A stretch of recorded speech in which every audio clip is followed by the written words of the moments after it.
நான் சென்னை மாநகரத்துடைய மேயராக இருந்தபோது கடற்கரை பகுதியிலே நடைபயிற்சிக்கு செல்வது உண்டு. அப்பொழுது நம்முடைய சரவணன் அவர்களும் அவருடைய நண்பர்களோடு அங்கே நடைபயிற்சிக்கு வருவார்கள்.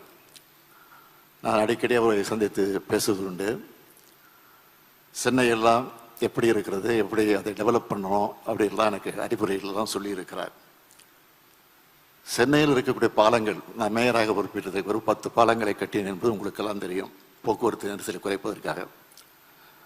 இந்த பாலங்களுடைய திறப்பு விழா நிகழ்ச்சிக்கு நான் நேரடியாக சென்று அழைப்பதற்கு கூட தந்ததில்லை, தபாலில் அனுப்பிச்சி வச்சுருக்கோம். ஆனால் அதை பார்த்துட்டு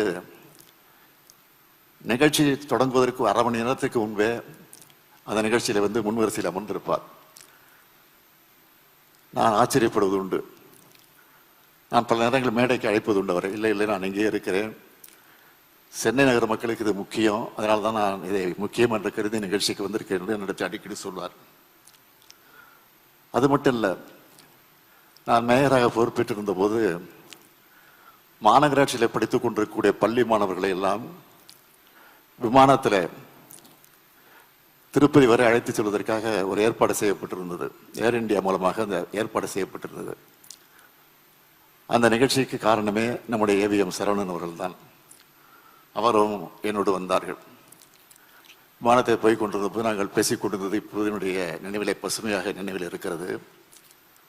அப்போதெல்லாம் திருட்டு விசிடி பரவலாக பேசப்பட்டு கொண்டிருந்தது. அதை பற்றி நாங்கள் பேசிக் கொண்டிருந்தோம். அப்போது சொல்வார், அதெல்லாம் சாதாரணமாக போச்சு, அதெல்லாம் கட்டுப்படுத்த முடியாது, நீங்கள் என்னதான் சட்டங்களை போட்டாலும் அதையெல்லாம் கட்டுப்படுத்த முடியாது, கண்டுக்காமல் போகணும். முதல்லாம் கூத்து இருந்துச்சு, நாடகம் வந்த பிறகு கூத்து மறந்து போச்சு, சினிமா வந்த பிறகு நாடகம் காணாமல் போச்சு.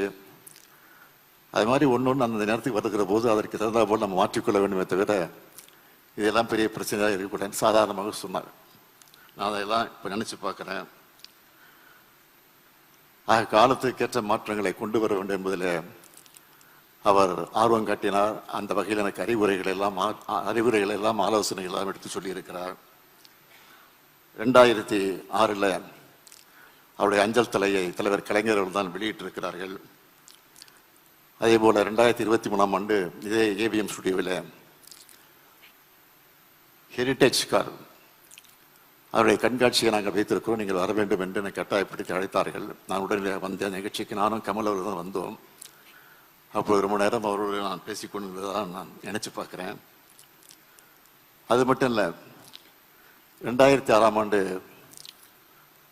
தூய்மை பணியாளரை ஒனைஸ் என்ற சிங்கப்பூரில் ஒரு கம்பெனியை வரவழைத்து அந்த பணியை செய்வதற்காக ஈடுபட்ட போது, அப்பொழுது நான் அவரோடு பேசிக்கொண்டிருந்த போது இதை திரையரங்கத்தில் எப்படியாவது பிரச்சாரம் செய்ய வேண்டும், மக்களிடத்தில் விழிப்புணர்வு ஏற்படுத்த வேண்டும் என்று பேசிக் கொண்டிருந்த போது அவரே முன்னின்று யார் யார் அதை நடிக்க வேண்டும் என்று முடிவு செஞ்சு நடிகை மனோரமாவையும் அதே போல தாடி பாலாஜியையும் அழைத்து அந்த காட்சியை அவரே எடுத்து எல்லா திரையரங்கத்திலும் போட்டு காட்டி அந்த விழிப்புணர்வு ஏற்படுத்தி வந்திருக்கிறார்கள்.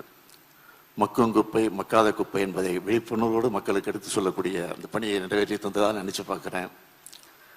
இந்த நேரத்தில் நான் நினைச்சு பார்க்குறேன், நீங்கள் அந்த புகைப்படத்தை அந்த படத்தை பார்க்கலாம். கை கட்டி நிற்கிற அந்த காட்சி எல்லாரும் கை கட்டுறோம், ஆனால் அவர் கை கட்டி நிற்பது தான் இன்றைக்கு ஃபேமஸாக இருந்துட்டு இருக்கு.